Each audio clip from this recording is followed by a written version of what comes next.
बहुत दिनों की बात है। एक झील में एक बड़ा सा चिड़िया रहता था जो कि बहुत खास था। उसके सुंदर सुनहरे पंख थे। वहीं झील के पास एक बूढ़ी औरत अपनी बेटियों के साथ रहती थी। बहुत ज़्यादा मेहनत करने के बाद भी वो गरीब ही रहे।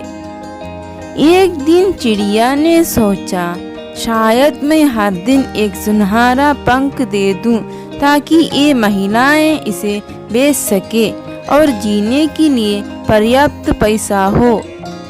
अगले दिन चिड़िया बुढ़िया के पास गया।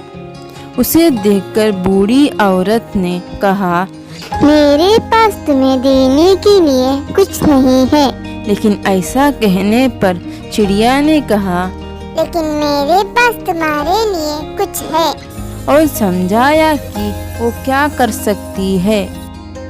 बुढ़िया और उसकी बेटियां सोने का पंख बेचने के लिए बाजार गई थी। उस दिन वे हाथ में पर्याप्त धन लेकर खुश होकर वापस आए। चिड़िया दिन ब दिन बुढ़िया और उसकी बेटियों की मदद करता रहता था।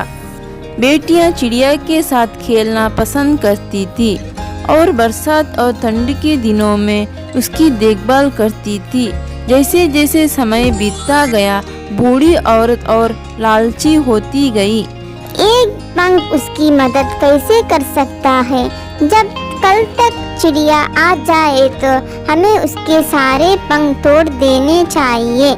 उसने अपनी बेटियों को बताया।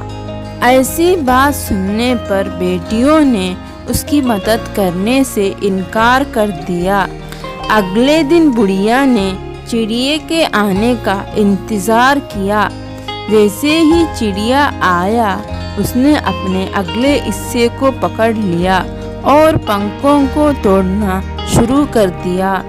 जैसे ही उसने पंख को तोड़ा, पंख सफेद हो गए। बुढ़िया रो पड़ी और चिड़िया को जाने दिया। इस पर चिड़िया ने कहा कि तुम लालची हो गई हो।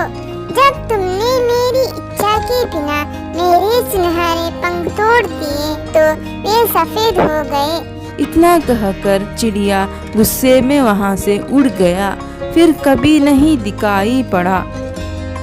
इस कहानी से हमें ये सीख मिलती है कि अत्यधिक लालच से बहुत हानि होती है।